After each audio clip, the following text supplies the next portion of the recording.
Gas সরবরাহ না থাকায় অন্তত 23% বিদ্যুৎ উৎপাদন কমে গেছে। এর সাথে মধ্যপ্রাচ্যের যুদ্ধ পরিস্থিতি বিদ্যুৎ খাতে আরও শঙ্কা তৈরি হয়েছে বলে মন্তব্য করেছে বেসরকারি বিদ্যুৎ উৎপাদনকারী প্রতিষ্ঠানের মালিকদের সংগঠন বিপা। এই অবস্থায় সরকারের কাছে পাওনা টাকা পরিশোধের আহ্বান জানিয়েছে সংগঠনটি। আরও জানাচ্ছেন তৌহিদুর রহমান।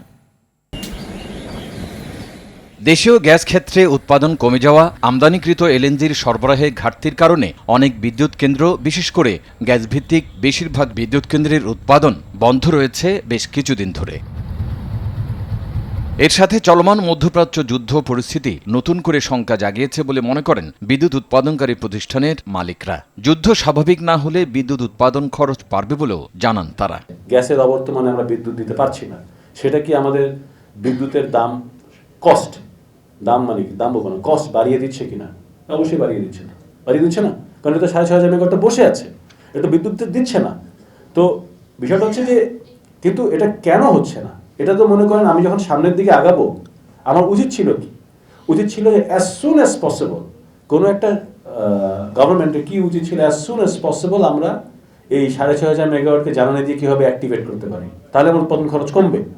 অন্তর্বর্তী সরকার অনেক বড় সিদ্ধান্ত বিদ্যুৎ উৎপাদনকারীদের না জানিয়ে নিয়েছে অভিযোগ করে এর ফলে এ খাতে সমস্যা বেড়েছে বলে মনে করেন কেউ। প্রায় 14,500 কোটি টাকা বকেয়া পরিশোধ না করলে বিদ্যুৎ উৎপাদন বন্ধ হয়ে যেতে পারে বলেও জানায় Bangladesh independent power producer association. Justice চাচ্ছি আমরা এখানে ইনভেস্টমেন্ট করেছি, আমাদের অনেক শেয়ার হোল্ডার আছে, আমরা সেখানে যে আমরা আজকে 8-10 মাস ধরে আমরা যদি না পাই, তাহলে কিভাবে আমরা আমাদের প্ল্যানগুলো চালিয়ে নিয়ে যাব?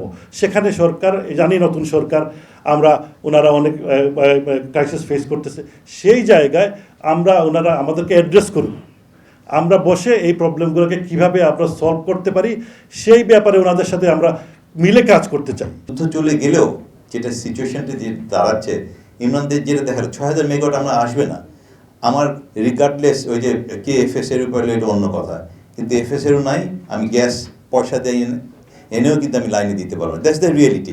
তৌহিদুর রহমান, RTV, ঢাকা।